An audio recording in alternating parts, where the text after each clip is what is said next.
Je vous salue dans le bruit précieux de notre Seigneur Jésus et quelle grâce pour nous de nous revoir aujourd'hui.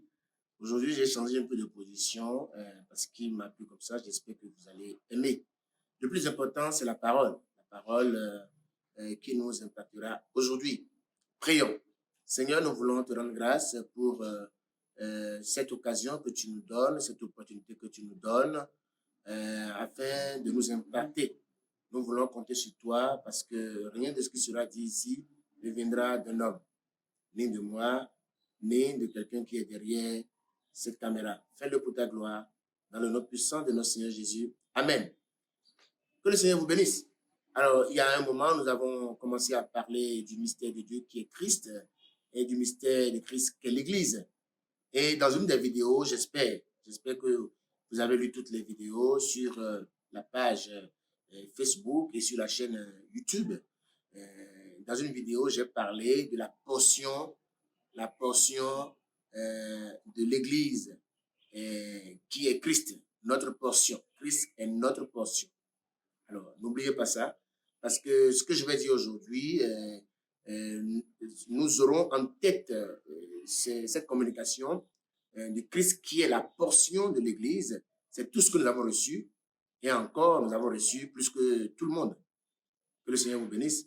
Alors, je vais lire la première écriture et nous allons commencer.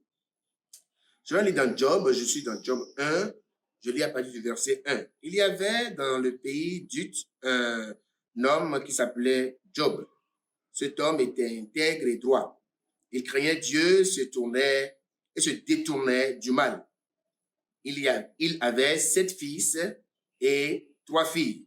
Il possédait 7000 brebis, 3000 chameaux, 500 paires de bœufs, 500 paires d'ânesses. Il avait aussi un très grand nombre de serviteurs. Cet homme était le plus important de tous les nomades de l'Est. Le verset 4. Les fils de Job se rendaient visite les uns aux autres et organisaient chacun à tour de rôle un festin. Ils invitaient leurs 3 sœurs à manger et à boire avec eux. Quand les jours de festin étaient passés, Job faisait venir ses fils pour les purifier. Il se levait de bon matin et offrait un holocauste pour chacun d'eux. En effet, il se disait, peut-être mes enfants ont-ils péché, peut-être ont-ils offensé Dieu dans leur cœur. Voilà ce que faisait toujours Job. Le verset 6. Un jour, les fils de Dieu vinrent se présenter devant Dieu et Satan vint aussi au milieu d'eux. L'Éternel dit à Satan, d'où viens-tu? Satan répondit à l'Éternel de parcourir la terre et de m'y promener.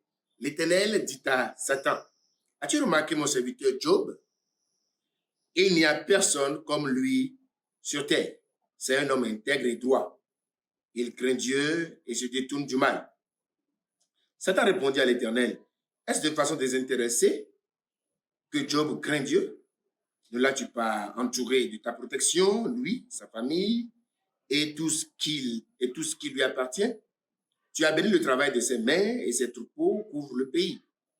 Mais porte donc la main contre lui, touche tout ce qui lui appartient, et je suis sûr qu'il te maudira en face. L'Éternel dit à Satan, voici tout ce qui lui appartient. Je te le livre, seulement ne porte pas la main sur lui. Gloire à Dieu. Que le Seigneur vous bénisse. Et je suis là pour vous parler de quelque chose de très important. Et le thème que je propose aujourd'hui, c'est le dépouillement des nomades. Le dépouillement des nomades de l'Éternel. Et nous venons de lire une partie de l'histoire de Job. Et la Bible déclare que Dieu témoigne de lui, qu'il était intègre, qu'il craignait Dieu, malgré les richesses que Dieu lui a données. Dieu lui avait donné enfants, garçons, filles, 7 fils, 3 filles, beaucoup de biens. Il avait beaucoup de biens et beaucoup de serviteurs. Et un jour, la Bible nous relate que le Seigneur était en train de tenir une réunion avec les anges et Satan vint au milieu d'eux et Dieu lui a demandé, est-ce que tu as vu mon serviteur Job? Il est intègre. Et Satan va lui dire, mais il n'est pas intègre de façon désintéressée. Il est intègre parce que tu l'as béni. Et Satan qui dit à Dieu, et je suis sûr, il dit, je suis sûr, si tu le touches, si tu touches ses biens, il va te renier en face. Et Dieu lui donna alors la permission de toucher tout ce qu'il a donné à Job lui-même. Et nous connaissons l'histoire. Nous connaissons l'histoire. Et en un jour, 4 calamités sont tombées sur Job. La Bible déclare que des gens sont descendus de nulle part pour tuer ces animaux. Le feu est descendu pour tuer une autre partie des animaux. Et le clou est que la maison dans laquelle Job était, la maison dans laquelle les enfants de Job étaient, cette maison s'est écroulée sur eux. Et tous ces enfants étaient morts. La suite de l'histoire nous dit que Job, il a déchiré son vêtement. Il s'est roulé en fait, il a roulé dans la cendre. Il s'est rasé la tête. Et il a dit une chose qui est capitale. Il a dit, nu je suis venu ici, nu je repartirai. L'Éternel a donné, l'Éternel a repris. Alors, j'aimerais attirer votre attention sur deux choses. La Bible déclare que Job était nomade. Un nomade, c'est quelqu'un qui n'a pas de domicile fixe. C'est quelqu'un qui est en train de partir à tout moment. C'est quelqu'un, vous pouvez le voir ici aujourd'hui, demain vous le voyez ailleurs. C'est quelqu'un, vous pouvez le voir ici, aujourd'hui, et l'année prochaine, il est déjà très loin. Et puis la Bible déclare que Dieu l'a béni. Dieu l'avait tellement béni que ses enfants ont commencé à avoir des comportements. Ses enfants ont commencé à vivre comme des gens qui étaient établis. Mais ils sont des nomades. Un nomade, au fait, ne peut pas construire une maison et se sentir à l'aise dans cette maison. Quand on est nomade, on n'établit pas un domicile. Du moins, on n'établit pas un domicile en dur. On peut établir un domicile en matériaux précaires, mais pas en dur. Gloire à Dieu. Le thème du message dont je vous l'ai dit, c'est le dépouillement des nomades de l'Éternel. Au fait, nous sommes les nomades de l'Éternel. Et nous ne devons permettre à rien du tout de nous faire croire que nous sommes des gens qui allons rester ici éternellement. Non. Et si nous sommes des nomades de l'Éternel, nous devons comprendre que même si le Seigneur nous fait la grâce d'avoir une maison, nous devons avoir la pensée du transit. Je veux parler quand, par exemple, vous allez loin et votre vol n'est pas direct, vous transitez par un autre pays. Quand vous transitez par un pays, vous avez quelques heures pour rentrer dans un autre avion, dans un autre appareil. Vous ne pouvez pas établir domicile à votre transit, à votre lieu de transit, dans votre zone de transit. Au contraire, vous êtes éveillé, vous êtes vigilant. Vous ralliez la zone de transit, attendant votre appareil, votre avion. Donc, nous sommes frères et sœurs, nous sommes en transit. Nous devons être vigilants. Nous devons laisser les petites querelles. Nous devons avoir en tête l'essentiel. Comme quoi, nous n'avons pas de domicile fixe. Nous sommes des sans domicile fixe. Nous sommes des SDF. Ça va nous permettre d'être conditionnés pour le mouvement que Dieu va nous donner. Alors, maintenant, pourquoi est-ce que Dieu a permis alors de dépouiller Job? Il a autorisé le dépouillement de Job juste pour que Job dise certaines choses, pour que Job se rappelle de certaines choses, pour que Job se repositionne correctement.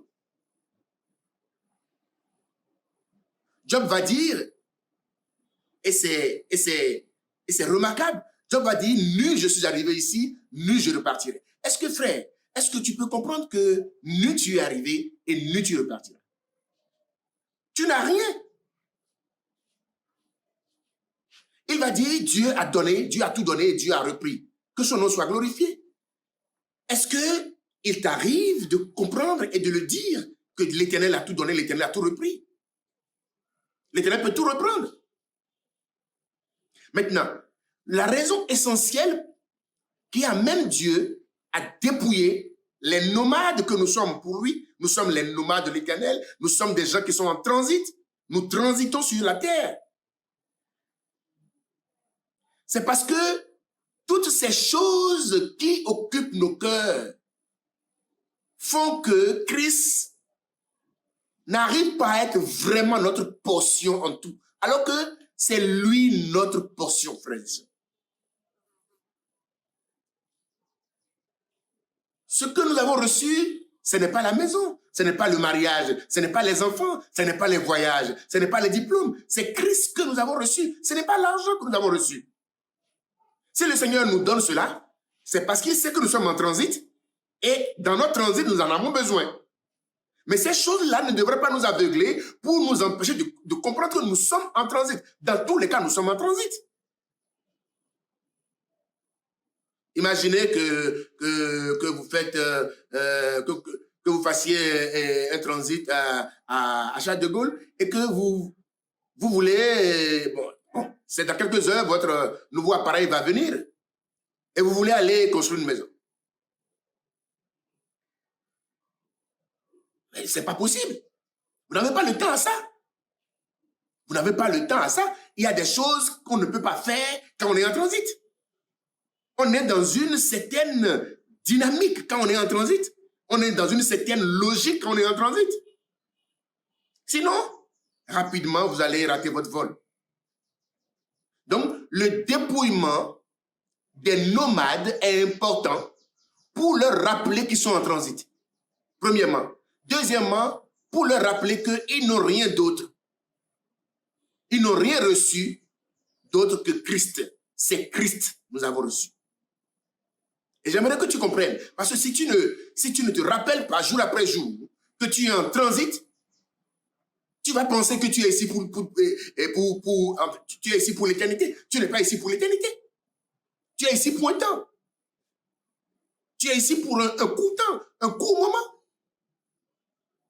Pourquoi alors ne pas être focalisé sur l'essentiel? Pourquoi ne pas être focalisé sur l'essentiel quand tu es en transit? Donc, à des moments donnés, le Seigneur va te dépouiller parce qu'il va vouloir te rappeler que tu es en transit. Et il va vouloir que tu comprennes et dire que c'est lui qui a tout donné et c'est lui qui peut tout reprendre.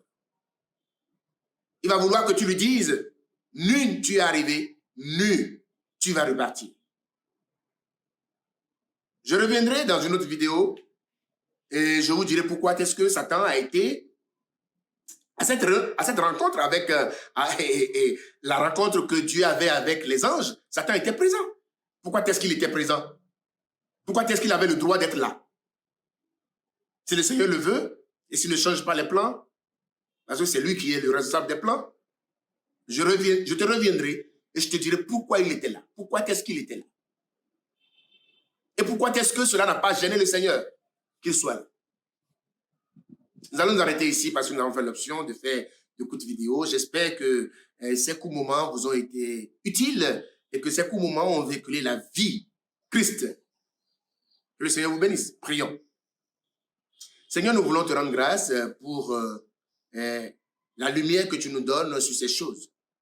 Parce que si nous sommes le mystère de Christ en tant qu'Église et la vie de Christ fonctionne en nous, nous devons savoir aussi que tout ce que nous avons, c'est Christ.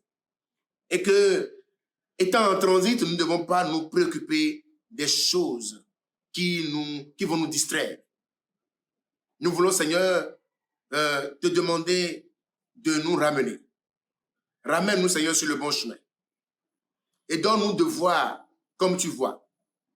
Toi-même, tu as dit que les oiseaux ont leur nid et ceux qui doivent avoir des tanières ont des tanières, mais le Fils de l'homme n'a pas. Quelque part, il doit déposer sa tête et se reposer. Une demeure, le Fils de l'homme n'a pas une demeure. Si le Fils de l'homme n'a pas une demeure, oui, Seigneur, nous comprenons que le Fils de l'homme, lorsqu'il était sur terre, il était aussi en transit. Donne-nous de comprendre. Malgré tout ce que tu vas nous donner, dans notre transit, que nous comprenions, Seigneur, que c'est toi qui as tout donné, c'est toi qui peux tout reprendre, et dans notre bien, question de nous rappeler que nous sommes vraiment en transit. Fais-le pour ta gloire. C'est au nom puissant de notre Seigneur Jésus que nous avons prié. Amen. Le Seigneur vous bénisse.